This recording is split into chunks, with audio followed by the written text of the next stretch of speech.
안녕하세요. 네, 만나서 반갑습니다. 여러분들과 단체 급식을 같이 공부해 나갈 김지연입니다.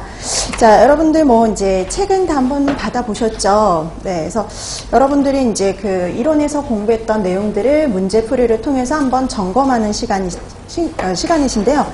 여러분들 문제는 풀어오셨나요? 책 받은 지 좀 됐죠? 여러분, 문제풀이의 기본은요, 여러분들이 문제를 풀어오시는 거예요.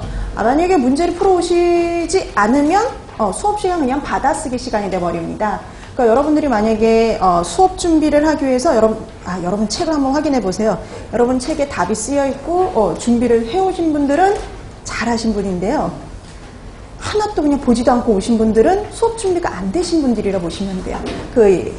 처음에 초기에 열심히 해봐야겠다라는 그 다짐을 약간 잊으신 것 같아요. 여러분들 이 역량교사 문제집이 따로 나온 거를요, 되게 보기가 힘들어요. 그렇기 때문에 여러분들이 문제를 풀 수 있는 기회가 그렇게 많지가 않습니다. 그래서 문제는 여러분들이 스스로 푸셔야 돼요. 그러니까 수업 시간은 여러분들이 풀어오신 문제를 확인하고 추가로 더 공부할 내용이 없는가를 확인하는 시간이지 답을 쓰는 시간이 아니에요. 그래서 착각하시면 안 돼요. 그래서 우리가 이론에서 공부했던 내용을 토대로 해서 어떻게 문제를 풀어나가고 어떻게 답을 쓸 것이냐, 이거를 이제 생각을 하셔야 된다라고 생각하시면 됩니다.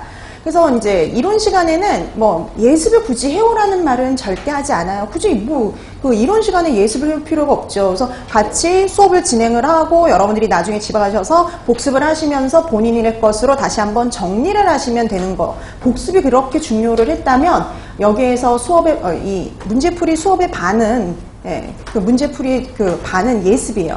예습에서 시작을 합니다. 예습을 해오지 않으면 수업을 진행을 할 수가 없어요. 왜냐하면 답받아 적기에도 바쁘거든요.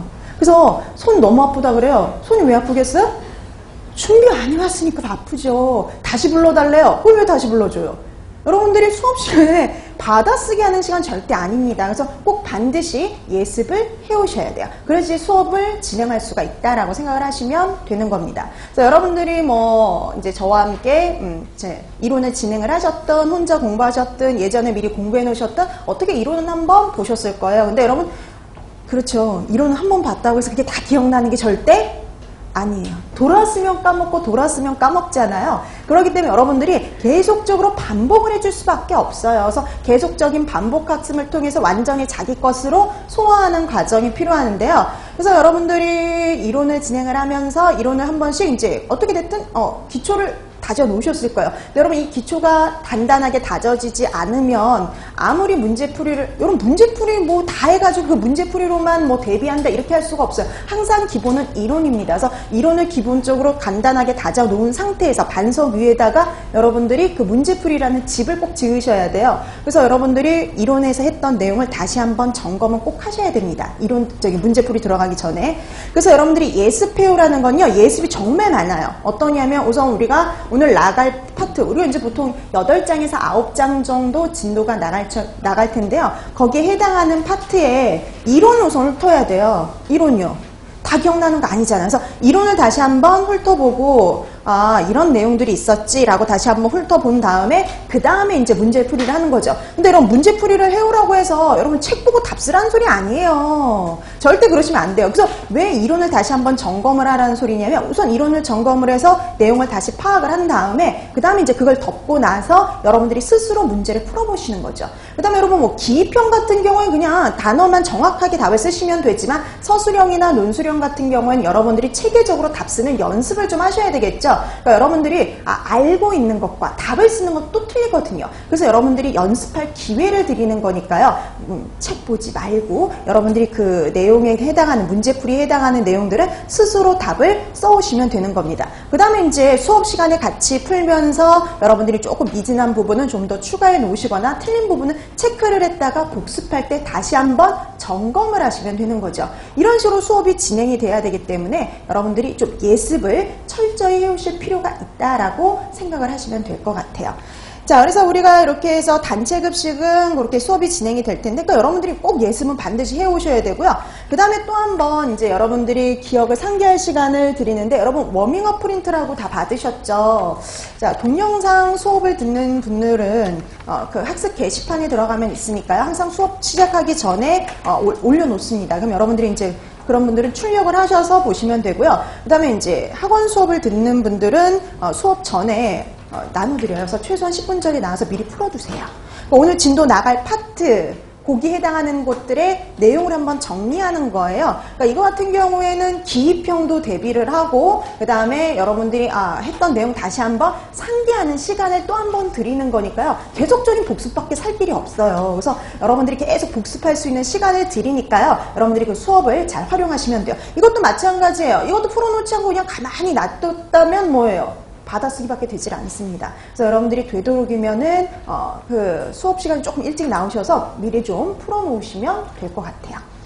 자, 그다음에 이제 우리가 단체 급식 같은 경우 여러분 다 알고 계시죠? 전공 역량이 80점 만점인데 그 중에서 단체 급식이 차지하는 비율이 한 10점 내외 이렇게 생각을 하시면 돼요. 그래서 10점을 거의 넘어가는 일은 없고요. 10점 안쪽이나 한 10점 정도 이렇게 생각하시면 될 것 같습니다.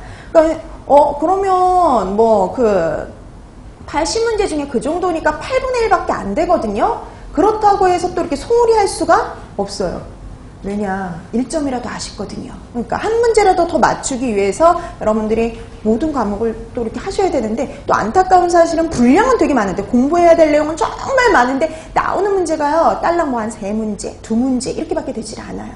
자, 그래서 어디에서 이제는 중요한 것만 또 공부한다? 이건 안 돼요. 왜냐면 이제 중요한 것들은 거의 대다수 많이 나왔어요. 그래서 중복을 해서 이렇게 중복을 해서 계속적으로 나오는 것들이 좀 드물기 때문에요. 여러분이 좀 예전에 나오지 않았던 구석에서 시험 문제가 나오고 있어요. 실제 요즘은 그렇게 출제가 되고 있기 때문에 어느 것도 소홀하게 봐서는 안 된다라고 생각하시면 돼요. 그래서 여러분들이 좀 구석구석 공부해야 돼요. 그러니까 공부할 양이 정말 많죠.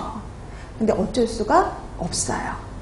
자, 그래서 여러분들이 우리가 진도를 나갈 텐데요. 오늘 나눠드렸단다. 오늘 그 책을 한번 보시면요. 495페이지 단체 급식 평가 영역이 나와 있는데, 평가 영역이야 여러분들도 다 알고 계실 거예요. 그렇죠? 이렇게 평가 영역이 4개로 구성이 되어 있고, 우리 문제집의 그 단체 급식 그 문제풀이 과정도요. 이 순서대로 진행이 된다라고 생각을 하시면 될 것 같아요. 근데 여기다가 항상 그래요. 여기서 나온다. 이렇게 꼭 공청회 자리를 그렇게 해놓고서 그 밖에서 나오는 경우가 간혹 있어요. 자, 그래서 이제 여기다 이제 좀 더 플러스해서 이제 수업이 진행이 될 거다라고 여러분들이 생각하시면 될 것 같습니다.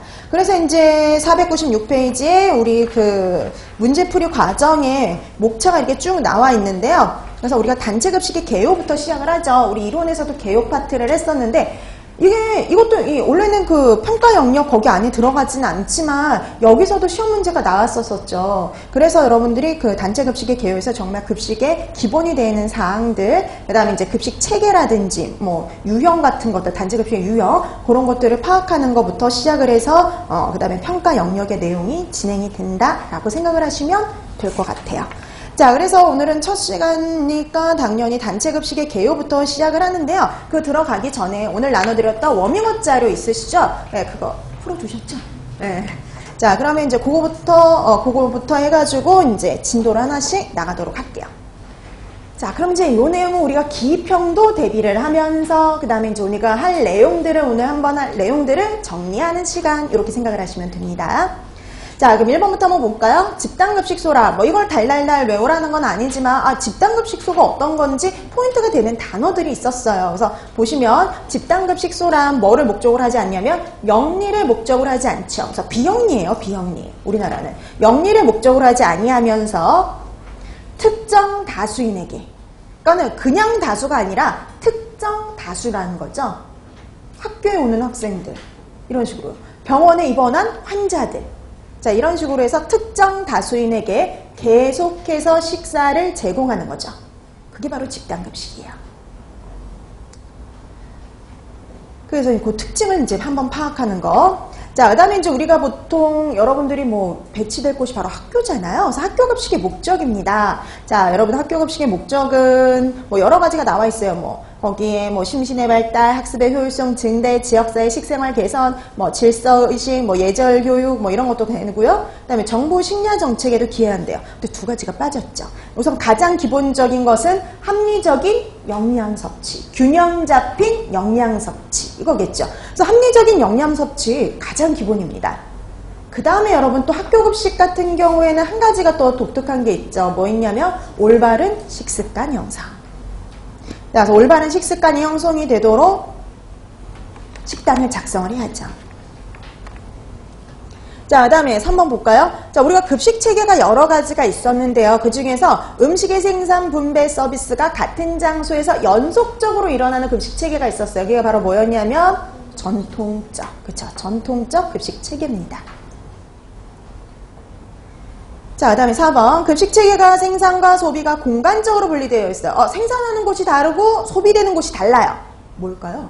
중앙공급식. 그죠? 공동조리장에서 만들어서 각 학교에다가 운송하는 시스템. 중앙공급식 급식체계죠. 그 다음에 생산과 그래서 소비가 그러면 생산과 소비가 공간적으로 분리된 건 중앙공급식이었다면 생산과 소비가 시간적으로 분리가 된 것도 있죠. 그래서 시간적으로 분리가 된 건 누구냐면 조리 저장식이죠. 자, 그 다음에 5번. 단체 급식을 운영 형태별로 분류했을 때 영리를 목적으로 하지 않아서 재료비를 충실히 사용할 수가 있고요. 위생관리, 영양관리가 철저하다. 뭐였냐면 직영이었죠. 그렇죠? 직영과 위탁 구분하실 수 있으면 됩니다. 자, 그래서 직영 방식이었고요. 그 다음에 6번. 단체 급식에서 영양관리가 중요한 이유. 여러분, 단체 급식에서 영양관리가 중요한 이유는요. 단체 급식의 정의에서 그 포인트를 찾을 수가 있죠. 그게 왜 그랬냐면요. 특정인에게 계속적으로 식사를 제공하기 때문에 그래요.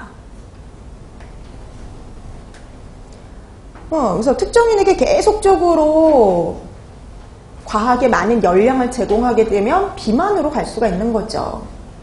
자, 그래서 특정인에게 계속적으로 공급하기 때문에 특히 중요하다 이렇게 생각하시면 돼요.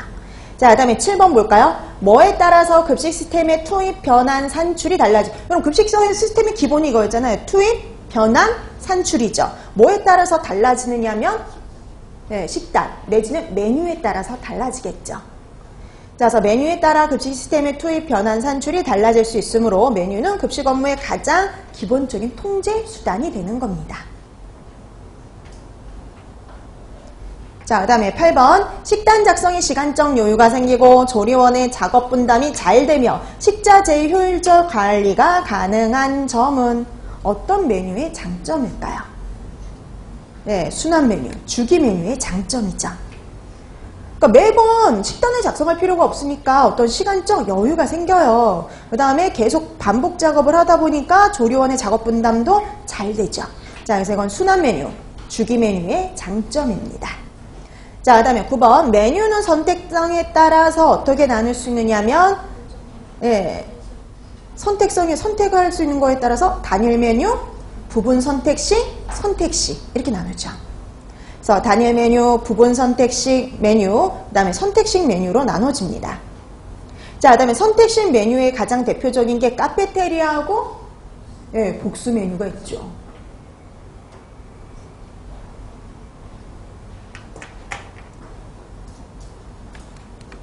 자, 그 다음에 10번도 한번 볼까요? 뭐 이거는 그닥 그렇게 중요한 건 아니지만 했으니까 한번. 메뉴마다 개별적으로 가격이 책정되는 메뉴. 뭐라 그러냐면 알라카르테라고 했었죠. 그러니까 김치찌개 5,000원. 그 볶음밥 5,000원. 이런 식으로 딱 각각 개별적으로 주어지는 거 알라카르테예요. 자, 그 다음에 단일 메뉴 품목을 합한 코스 메뉴를 만드는 경우도 있죠. 코스 메뉴를 정해진 가격으로 제공하는 것은 더블 도우대였죠. 그 다음에 단일 특별 메뉴 또는 조리장 특선 메뉴라고 말하는 것도 있죠. 주황 메뉴였죠. 주황 메뉴. 이거 같은 경우에 이제 외식 업체에서 주로 사용하는 메뉴들이에요. 그래서 여기서 참고적으로 보시면 됩니다. 자, 그 다음에 11번. 메뉴 계획 시 고객 측면에서 어떤 것들을 고려한다. 메뉴 계획 시 고객 측면에서 고려할 것이 크게 세 가지가 있었죠. 첫 번째가 뭐냐면 영양, 그쵸? 영양적 요구입니다. 영양이에요. 자, 그 다음에 또 뭐가 있었냐면 식습관 및 기호도, 그쵸? 그 다음에 음식의 관능적 특성, 이런 것들입니다. 그래서 제일 먼저로 고려할 건 바로 영양이라고 생각하시면 되죠. 영양이 가장 우선적으로 고려돼야 할 사항이었어요. 그래서 영양적 요구가 제일 첫 번째. 그 다음에 그 외에 이제 뭐 식습관 및 기호도라든지 음식의 관능적 특성, 이런 것들도 고려해 줘야겠죠.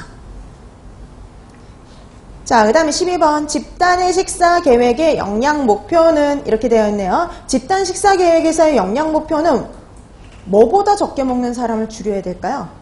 네, 평균 필요량 미만인 사람의 비율을 줄여야겠죠. 자, 그래서 평균 필요량 미만인 사람의 비율과 그 다음에 너무 많이 먹는 사람의 비율도 줄여야죠. 그게 상한 섭취량, 그렇죠? 상한 섭취량 이상인 사람의 비율을 최소화하는 것이 목표다, 이렇게 보시면 돼요. 그래서 평균 필요량 미만, 상한 섭취량 이상인 사람들의 비율을 최소화하는 게 목표가 돼야 되죠. 그 다음에 집단에서 섭취량의 중앙값은 뭐가 되는 게 좋으냐면 충분 섭취량이 되는 게 좋습니다. 자, 그 다음에 학교급식에서 영양관리 기준의 준수 범위가 있죠. 학교급식에서 영양관리 기준의 준수 범위, 에너지는 플러스 마이너스 10%, 탄수화물은 55에서 70, 그 다음에 단백질은 7에서 20, 지방은 15에서 30이었죠. 자, 그 다음에 단백질은 충분히 공급을 하긴 해요. 그쵸? 충분히 공급을 하긴 하되 뭐를 넘지 말아야 되냐면 20%, 그쵸? 20%를 넘어서는 안 돼요.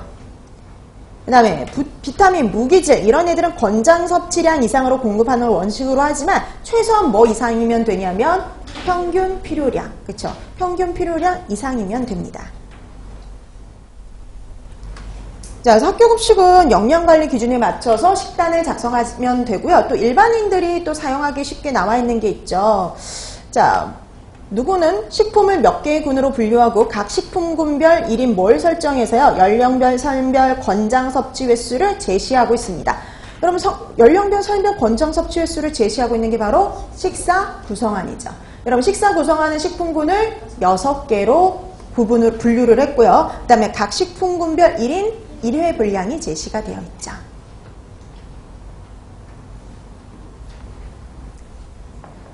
자, 그 다음에 15번. 식사 구성안에서는 식품을, 곡류, 고기, 생선, 달걀, 콩류. 아, 거기 고쳐야 된다는 걸 깜빡했어요. 계란이 아니라 이제는 달걀로 바뀌었죠? 달걀, 콩류. 그 다음에 채소류, 과일류, 우유, 유제품, 그리고 유지 당류가 되죠. 유지 당류. 이렇게 해서 6가지 군으로 분류해 놓고 있어요. 그 다음에 16번 보실까요? 곡류 중 감자류, 묵류, 시리얼 등과 고기, 생선, 달걀, 콩류 중에 견과류, 우유, 유제품 중에 치즈 이런 애들은 에너지 얼마를 차지하냐면 3분의 1을 차지하죠. 3분의 1을 차지하기 때문에 0.3회로 간주합니다. 그러니까 작년하고 바뀌었죠? 네, 바뀌면서 작년까지만 해도 2분의 1이었어요. 그래서 0.5회로 간주했지만 이제는 0.3회입니다. 바뀌었어요.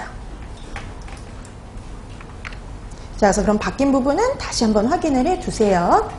자, 그 다음에 17번. 식단 작성의 순서죠. 우리 가장 기본. 그래서 어떤 순서대로 식단이 작성이 되고 각 과정에서 어떤 일이 수행이 되는지 알아두는 거 가장 기본이다라고 생각을 하셔야 되는데요. 자, 식단 작성의 순서를 보시면 급식 대상자를 파악을 해서 그 다음에 이제 뭘 결정하냐면 그렇죠. 급여 영양량을 결정을 하죠. 얼마나 줄 거냐? 급여 영양량을 결정을 하고요. 그 다음에 급식의 횟수와 새끼니 영양량으로 배분하고 메뉴의 품목수 결정을 하고 그 다음에 이제 뭐 하느냐면 식품 구성을 결정을 하죠. 어떻게 구성을 할 거냐? 주식 어떻게, 부식 어떻게 구성을 할 건지 식품 구성을 결정을 하고 미량 영양소를 공급하고 공급할 방법을 찾아놓고 조리를 배합해서 식단표를 작성을 하는 거죠.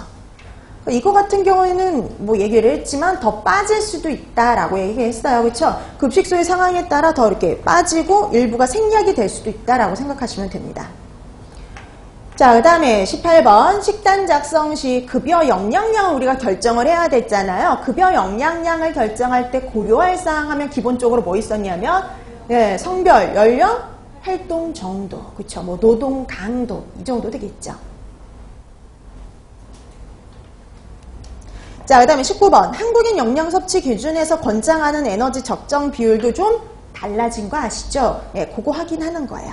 자, 성인하고 3에서 18세가 원래 예전에는 좀 달랐죠. 작년까지만 해도 지방의 섭취 비율이 어땠냐면 달랐어요. 근데 지금은 동일하다 이렇게 생각하시면 돼요. 다 동일해요. 세 개가 같이 동일합니다. 그럼 이제 여러분 뭐 한 번만 불러드리면 되죠. 자, 성인 탄수화물은 얼마냐면 55에서 얼마예요? 65. 그렇죠? 우리가 작년까지만 해도 55에서 70%였는데 지금은 55에서 65로 바뀌었죠.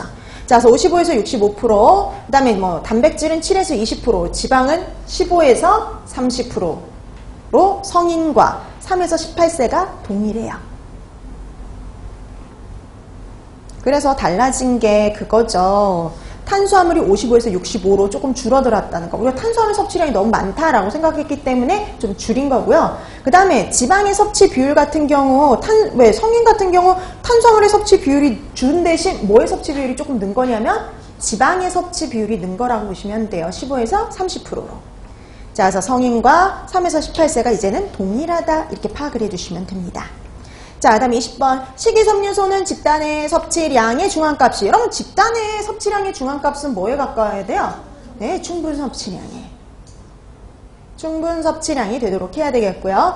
단체 급식에서 무기질 중 특히 문제가 되는 것이 두 가지가 있는데요. 너무 많이 먹어서 문제가 되는 애도 있고 너무 적게 먹어서 문제가 되는 애도 있는데요. 많이 먹어서 문제가 되는 건 나트륨, 적게 먹어서 문제가 되는 건 칼슘이죠. 뭐 나트륨과 칼슘, 내 지금 칼슘과 나트륨 순서는 상관없죠. 자, 근데 그 중에 나트륨의 목표 섭취량은 소금의 양으로 따졌을 땐 얼마일까요? 그렇죠, 5g. 소금의 양으로 떨어지면 5g, 그럼 나트륨 양으로 따지면 2g이 되는 거죠. 자, 그 다음에 22번. 새끼니 영양량을 우리가 배분을 해야 되는데 일일 영양량을 배분할 땐 보통 아침, 점심, 저녁 이렇게 나눌 적에 어떻게 나누냐면 1대 1대 1이라든지 아니면 1대 1.5 대 1.5 이렇게 나눌 수가 있죠. 그 다음에 전체 열량에 대한 주식과 부식의 비율은 얼마냐면 6대 4 정도. 그 다음에 주식을 배분을 하게 되면 뭐 가장 기본은 1대 1대 1이라 보시면 돼요. 그 다음에 부식을 1일 3식 배분하게 되면은요, 1대 1.5 대 1.5.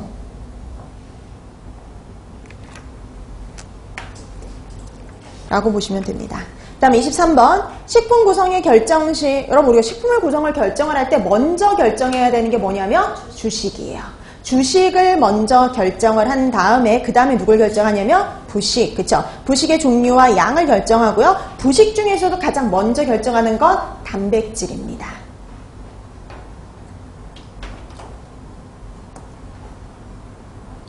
자, 그 다음에 24번. 학교급식에서는 식단에 알레르기 유발식품을 표시하도록 법적으로 학교급식 법에서 제정을 해놓고 있죠. 그러면 우리가 표시해야 될 알레르기 유발식품에는 어떤 애들이 있을까요? 그러니까 이것도 품목이 조금 더 늘었죠. 원래는 13개였는데 5개가 더 늘어서 18개가 됐죠. 우선 난류, 달걀 있고요. 우유 있고요. 그 다음에 뭐 대두라든지 메밀, 밀 뭐 이런 애들. 그리고 호두, 땅콩 이런 애들. 자, 그 다음에 뭐 과일, 채소 중에서는 토마토라든지 복숭아 이런 애들이 있었고요.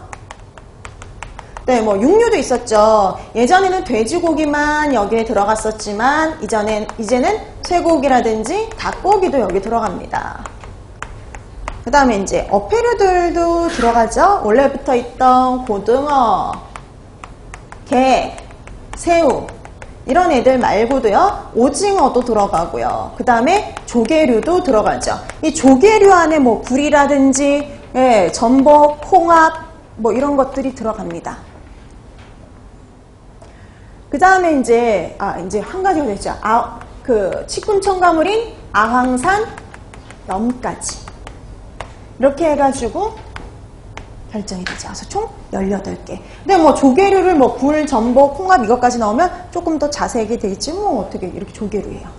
자, 이렇게 해가지고 요런 애들이 다 이런 애들을 사용을 할 경우 반드시 사용하였다는 표시를 꼭 하도록 되어 있어요.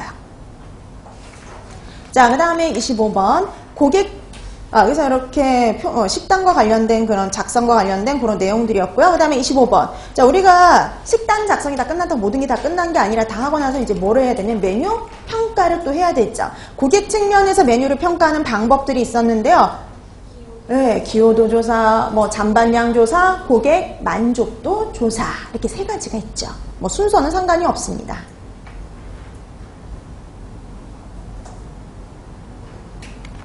자, 그럼 26번. 음식에 대해서 좋아하고 싫어하는 정도를 측정하는 거래요. 좋아하냐, 싫어하냐, 어느 정도 좋아하고 어느 정도 싫어하느냐, 그 정도를 조사하는 거 기호도 조사 이렇게 보시면 됩니다. 자, 기호도 조사고요. 이 기호도 조사 왜 하느냐면요. 전반적인 기호 경량을 파악하기 위해서 실시한다라고 보시면 돼요. 그 다음에 잔반 발생이 왜 되는지, 잔반 발생의 이유를 파악하기 위한 것이다 이렇게 보시면 되죠. 자, 다음 27번. 잔반조사는 소비자에게 제공되는 음식의 인기도와 수응도를 알아보기 위한 것이죠. 그래서 인기도나 수응도를 평가할 목적으로 널리 사용이 되고 있죠. 그 외에도 이제 다른 목적도 있어요. 뭐 1인 분량이나 우리가 조리 방법을 변경했을 때 얼마나 효과가 있는지 뭐 분석할 때 뭐 이럴 때도 이용이 가능하죠. 그 다음에 소비자가 실제 얼마나 먹었는지 영양 섭취 정도를 평가할 때도 사용할 수 있어요. 그러니까 준 양이 정해져 있으니까 남은 양을 빼버리면 실제 섭취한 양을 알 수가 있으니까 영양 섭취 정도도 평가할 수 있는 거죠. 자, 다음 28번. 고객 측면과 급식 경영 측면에서 메뉴를 평가하는 방법도 있었죠. 그게 바로 메뉴 엔지니어링이에요. 자, 메뉴 엔지니어링이 있고요. 자, 이 29번에 메뉴 엔지니어링 결과 인기도와 수익성에 따라서 우리가 나눌 수가 있었는데요. 자, 인기도와 수익성이 모두 높은 아이템을 우리가 뭐라고 그러냐면 스타 메뉴라고 하고요. 그 다음에 뭐로 판정된 아이템은 인기도 없고 판매도 수익이 없어요. 도그죠. 자, 그러면 얘네들이 인기도가 높다, 수익성이 뭐 있다 없다, 높다 낮다 이렇게 평가를 할 때 우리가 기준이 되는 것들이 있었어요.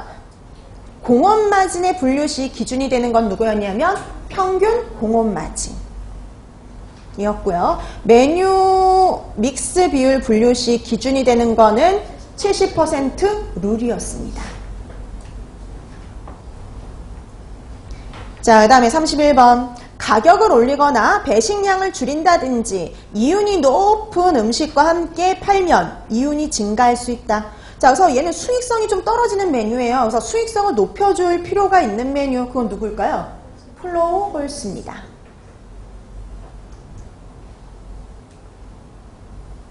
이윤을 증가시킬 필요 있는 거, 수익을 증가시킬 필요 있는 거 플로우홀스였어요. 자, 다음에 32번. 이거로 판정된 메뉴는요, 다른 메뉴로 변경해버린대요. 없애버리는 거죠? 도구죠.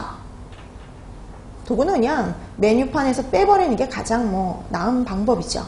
그 다음에 33번. 누구로 판정된 메뉴는 가격을 약간 인하시킨다든지 메뉴 위치를 변경을 한대요. 그러니까 이거는 뭐 하는 거냐면, 왜 이렇게 하는 거냐면 좀 더 잘 팔기 위해서, 좀 더 많이 팔기 위해서, 그러니까 이거는 인기도를 높이기 위한 거죠. 이렇게 인기도가 높일 필요가 있는 거, 인기도가 낮은 메뉴. 그게 바로 누구냐면 퍼즐입니다. 자, 이렇게 해서 우리가 오늘 할 내용을 미리 한번 워밍업을 통해서 한번 검토를 해봤어요. 자, 저렇게 한번 기억을 되살리고 문제로 들어가시면 되는 겁니다. 자, 그럼 여러분 책 497페이지죠. 자, 497페이지 단체급식의 개요부터.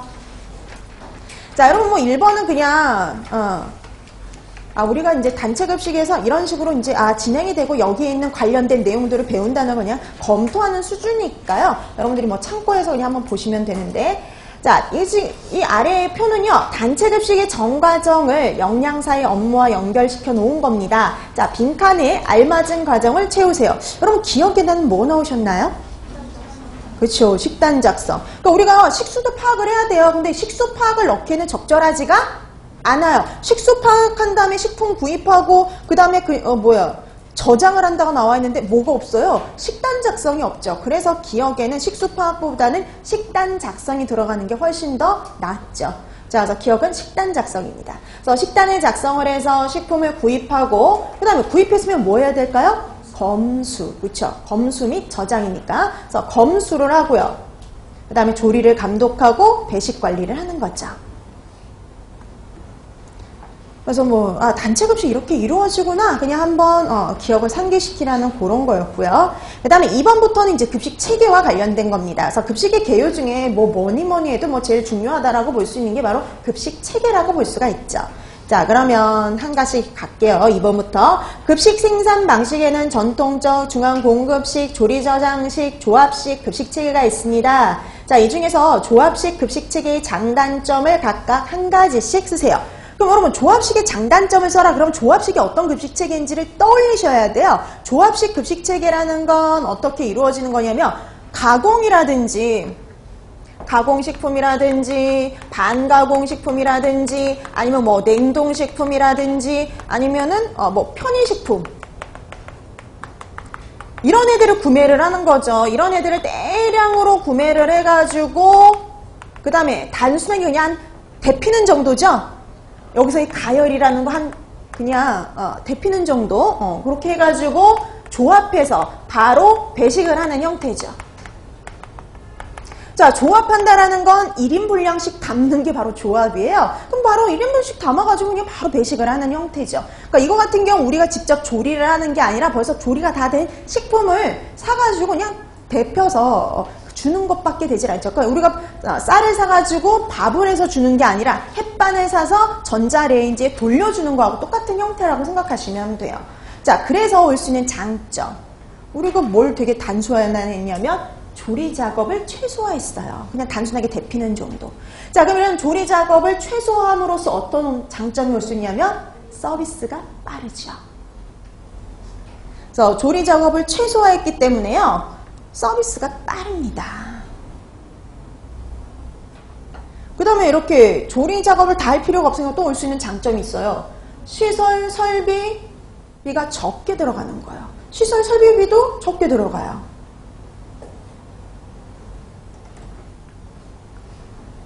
노동력도 절감되지 않아요? 많은 사람을 둘 필요가 없어요. 노동력도 절감이 돼요. 그 다음에 벌써 다 가공되어서 나온 거니까 항상 그걸 먹으면 그 햇반의 그 맛은 변하지가 않아요. 양도 어때요? 편하지가 않아요. 그래서 음식의 뭐 질이라든지 1인 분량 통제가 가능하죠. 뭐 이런 것들이 장점이에요. 근데 여러분들이 하나만 쓰려니까 이 중에 하나만 쓰시면 돼요. 굳이 여러 개 썼다고 해서 점수 주지 않아요. 하나만 정확하게 기입을 하시면 됩니다. 하나 쓰라고 했으면. 그러니까 여러분들이 그 중에 하나 생각나는 거 쓰시면 되죠. 자, 그러면 단점 한번 생각해 봐야 돼요. 우리가 지금 쌀을 사가지고 밥을 해서 주는 거하고 햇반을 그냥 사서 돌려주는 거하고 누가 돈이 더 많이 들어갈까요? 햇반이겠죠. 자, 그래서 얘 같은 경우는 가장 큰 단점이 식재료비의 비용이 증가한다. 이게 바로 단점이죠. 우리가 이런 애들을 사면 가공식품을 사면 당연히 그럴 수밖에 없어요. 이런 가공이나 반가공식품의 상태의 것을 구입하기 때문에요.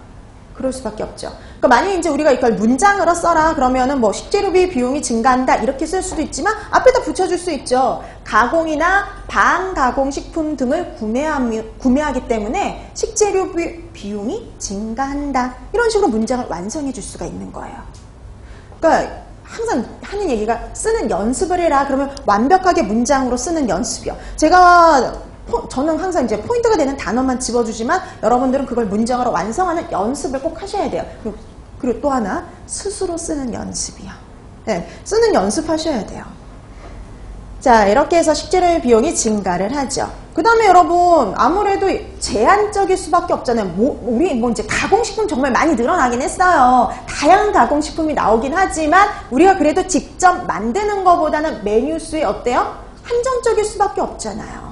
자, 그게 또 하나의 단점이 되는 거죠. 메뉴 제공에 한계가 있을 수 있다. 이게 바로 또 단점이 될 수 있죠. 자, 그래서 이런 것들을 여러분들이 생각나는 거 하나 적어주시면 되는 겁니다. 자, 그 다음에 3번 볼까요? 학생 수가 650명인 A초등학교는 독립된 조리장도 갖추고 있고요. 그날 음식을 생산해서 그날 학생들에게 배식하는 급식 시스템을 이용하고 있대요. 그럼 이건 당연히 뭐냐면 전통적 급식 체계. 그러니까 이건 이번에 이번 문제하고 좀 다른 거는 이게 딱 이거다라고 주어진 게 아니라 상황이 주어지고 이게 어떤 급식 체계인지 우선 파악하는 것부터 시작을 했죠. 자, 그럼 이거는 전통적 급식 체계고요. 그 다음에 이런 A 초등학교에서 운영하고 있는 급식 시스템과 이 시스템의 장점과 단점을 각각 두 가지씩 쓰세요. 그럼 우선 급식 체계는 뭐예요? 전통적 급식 체계. 자, 그럼 이런 전통적 급식 체계의 장점과 단점을 두 가지씩 쓰시면 되는데, 그럼 여러분 생각하시면 돼요. 여러분 이날 바로 이제 뭐 들어와서 생산을 해서 바로 서비스가 이루어져요. 그래서 그러니까 생산, 분배 서비스가 같은 장소에서 연속적으로 이루어지죠. 그래서 오는 장점이 있었는데, 배식 직전에 음식이 어때요? 생산이 돼요. 배식 직전에 음식이 생산이 되기 때문에 품질을 유지할 수 있어요. 어떤 품질을요? 좋은 품질을 유지할 수 있죠. 그래서 영양적, 관능적 좋은 품질을 유지할 수가 있습니다. 그 다음에 뭐 앞에다가 조금 집어넣으면 배식 직전에 음식이 생산되니까, 그래서 이유를 써주는 거죠. 배식 직전에 음식이 생산되기 때문에 영양적, 관능적 좋은 품질을 유지할 수 있다. 자, 그 다음에 또 여러분 여기는요 상황에 따라서 메뉴를 변경할 수가 있어요. 그렇죠? 상황에 따라서 좀 메뉴를 변경할 수 있어요. 그래서 식재료 가격 변동에 따라서 메뉴 변경이 가능합니다. 그러니까 메뉴를 그날 생산을 하잖아요. 그날 생산을 하는 거기 때문에 식재료 가격 변동에 따라서 메뉴 변경이 가능해요. 그러니까 오늘 호박 가격이 너무 올랐다. 호박이 원래는 뭐 한 1,000원 정도 하던 애가 거의 막 3,000원 돈 해요. 장마 오고 그러면 갑자기 호박 가격이 엄청 뛰거든요. 너무 비싸서 사용할 수 없잖아요. 그럼 다른 걸로 대체를 할 수가 있다라는 거죠. 자, 그래서 식재료 가격 변동에 따라 메뉴 변경이 가능하다. 이것도 다 장점이 될 수가 있죠. 그래서 이걸 또 이제 바꾸면 이렇게 말할 수도 있어요. 식단을요 탄력적으로 융통성 있게 운영하는 게 가능하다. 이런 것도 될 수가 있죠.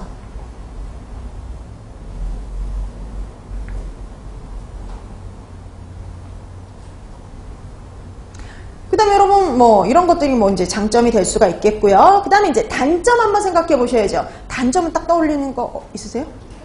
네, 피크타임. 너무 바빠요. 그날 다 생산을 해서 다날 소비를 다 해야 돼요. 그러기 때문에 상당히 바빠요. 자, 그래서 피크타임이라는 게 존재하죠. 특히 이 피크타임이 뭐가 필요하냐면 인력이 집중되어서 필요해요. 그래서 피크타임에 인력이 집중이 되기 때문에요. 뭘 할 수가 없냐면 인력을 효율적으로 분배할 수가 없어요. 인력 관리가 어렵죠. 자, 그래서 피크타임에 인력이 집중되기 때문에 인력 관리가 어렵습니다. 그러니까 인력 관리가 어렵다 이거예요. 인력 관리가 어려운 이유는 피크타임 때문인 거죠. 그러니까 앞에다 이제 조금 더 써줄 수가 있다는 소리예요. 그래서 피크타임에 인력이 집중되어서 인력 관리가 어렵다. 뭐 이렇게 써줄 수도 있죠. 자, 그 다음에 또 여러분 생각해 보세요.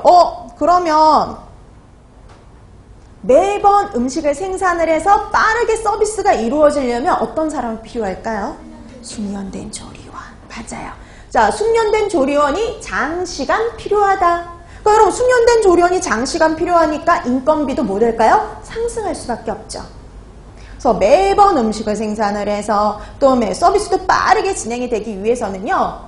숙련된 조리원이 장시간 필요해요. 그게 또 하나의 단점이죠. 자, 그러다 보니까 또 피크타임으로 인해서 작업에 대한 스트레스도 심하죠. 뭐 이런 것들이 단점이 될 수 있습니다. 자, 그래서 여러분들이 이렇게 해서 장단점, 그러니까 여러분 왜 전통적 급식 체계 같은 경우에는 뭐 학교 급식이 가장 기본이잖아요. 학교 급식에서 가장 많이 이용하는 되는 방법이니까 어떤 장단점이 있는지를 좀 생각하셔야죠. 우리가 급식 체계가 4가지가 있는데 그 4가지 중에서 생산성이 제일 떨어지는 게 바로 뭐라고 볼 수 있냐면 전통적 급식 체계라고 볼 수 있었죠.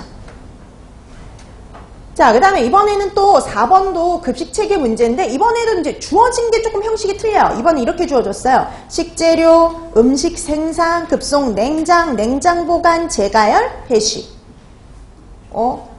이거 같은 경우에는 이제 이런 과정을 주고 얘가 어떤 급식 체계인지 파악을 한 다음에 문제를 풀도록 했죠. 그럼 여러분 음식을 생산해서 급속하게 냉각을 시키고 냉장 보관을 했다가 나중에 가열해서 재가열해서 주는 거. 이거 뭐냐면은 조리 저장식입니다. 우리가 조리 저장식 내지는 예비 저장식 급식 체계 이렇게 말하기도 하죠. 자, 그러면 4번 문제는 뭐냐면요. 이 급식소는 단체 급식의 체계별 유형 중 어떤 것을 채택하고 활용하는지 쓰시고요. 이 급식 체계의 저장하는 방법의 유형이 3가지가 존재하잖아요. 뭘 쓰냐면 조리, 냉장, 조리, 냉동, 수비 방식. 자, 이 급식소에서 활용하고 있는 저장 방법이 그 중에 무엇인지 쓰시고요. 학교 급식에서 주로 이용하고 있는 급식 체계와 비교해서 학교 급식에서 주로 이용하고 있는 급식 체계는 누굴 말하는 걸까요? 전통적 급식 체계. 이거하고 비교를 해서 이 급식 체계의 장점과 단점을 각각 2가지씩 써주세요. 자, 그러면 우선 얘는 이제 뭐 급식 체계 써라 그랬으니까 뭐 아까도 얘기했듯이 조리, 저장식. 자, 그 다음에 여러분 우리 조리 냉장, 조리 냉동, 그 다음에 수비 방식이 있는데요. 그 중에 얘는 어디에 해당이 되냐면 조리 냉장 방식이죠. 자, 그 다음에 장점과 단점을 이제 비교해서 써라 라고 했는데 전통적 급식 체계는 피크타임이 존재하지만 얘는 어때요? 피크타임이 존재하지 않습니다. 생산과 소비가 시간적으로 분리가 되어 있기 때문에요. 올 수 있는 장점, 계획적인 생산이 가능하죠. 전통적 급식 체계와는 달리 생산과 소비가 분리되어 있어가지고 시간적으로 분리되어 있어서 계획적인 생산이 가능하다. 이렇게 써주시면 되는 거죠.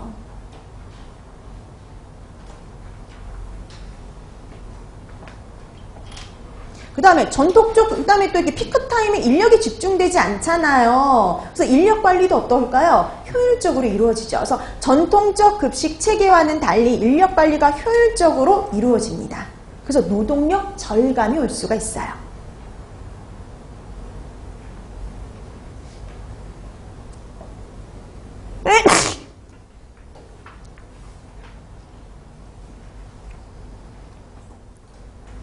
그 다음에 여러분 또 뭐 생각나는 장점 있나요?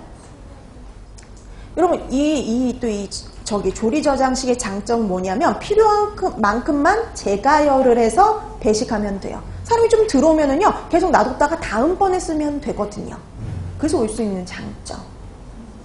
네, 잔식을 줄일 수 있어요. 네, 잔식을. 전통적 급식 체계는 그게 안 되잖아요.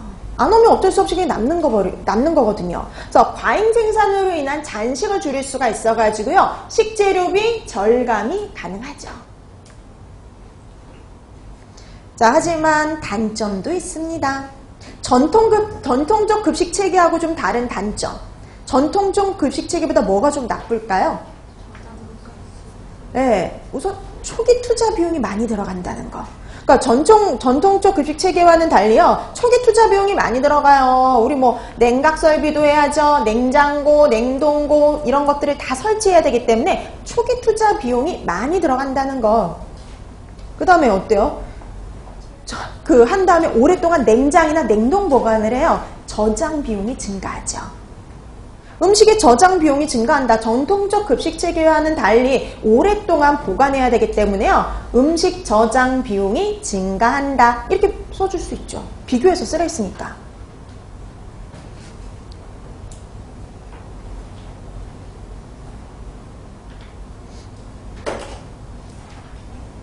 자, 그래서 이렇게 해서 여러분들이 보면은 이 조리 저장식이 전통적 음식 체계하고 달리 어떤 장점이 있고 단점이 있는지를 비교하실 수 있으면 돼요. 자, 이렇게 해서 여러분들이 문제를 한번 풀어봤고요. 또 5번은 또 다른 형태예요. 이 학교의 상황을 주고 이 학교 급식 체계의 장단점입니다.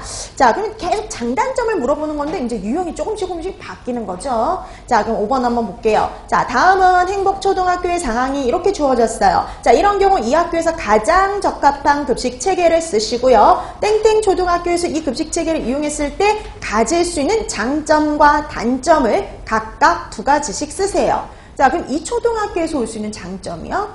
자, 그러면 이 초등학교는 교직원을 포함한 전교생의 숫자가 53명밖에 안 돼요. 얼마 안 되네요. 자, 얼마 안 되는 이 학생들을 위해 가지고 조리장을 따로 만들고 그러려면은요, 비용이 너무 어때요? 많이 들어가요. 자, 그 다음에 차로 15에서 30분 정도 떨어진 인접한 지역에 4개의 학교가 몰려 있어요. 존재해요. 자, 그래서 땡땡초등학교는 조리장을 갖출 만큼의 여유 공간도 없어요. 그럼 당연히 뭐 해야 될까요? 중앙공급식, 그쵸? 중앙공급식 급식 체계를 사용을 하면 되죠. 자, 그러면 이제 요거의 장점. 그러면 요 땡땡초등학교가 중앙공급식 급식 체계를 이용했을 때 올 수 있는 장점이 뭐가 있을까요? 예, 최소한의 공간으로 급식이 가능해요. 그러니까 여기는 조리장을 갖출 필요가 없으니까 이 학교 같은 경우는 최소한의 공간으로 급식이 가능하다. 이렇게 되는 거죠. 그 다음에 시설 투자비도 어때요? 절감이 됩니다. 굳이 모든 것을 다 갖출 필요가 없죠. 그렇기 때문에 시설 투자비도 절감이 돼요. 그 다음에 여기는 그냥 이제 그 운송이 오면은요, 다시 간단히 뭐 재가열이나 뭐 이런 걸 해가지고 배식을 하면 되는 거기 때문에 또 어떤 장점이 있으냐면 숙련된 조리원이 필요 없어요. 그래서 인건비 절감으로도 이어질 수 있죠.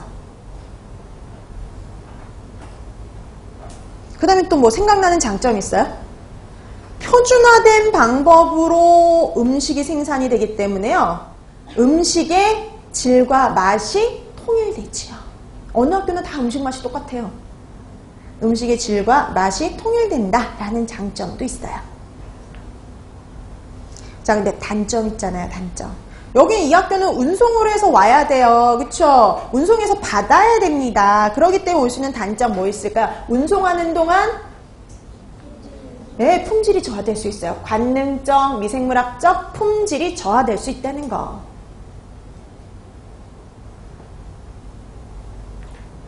그 다음에 뭐 갑자기 비가 많이 쏟아진다든지 어떤 교통 혼잡이 일어났다든지 사고가 일어나서요. 뭐가 될 수 있냐면 운송이 늦어질 수도 있어요. 운송이 늦어지면 원활한 급식이 불가능하죠. 그 다음에 여러분 운송이 될 때 말이에요. 그냥 탑차나 사용할 수가 없어요. 뭐가 갖춰져야 되냐면 시설이 갖춰져야 탑차가 필요하죠. 그래서 운송시설에 투자가 필요해요. 뭐 그런 단점들이 있을 수가 있죠.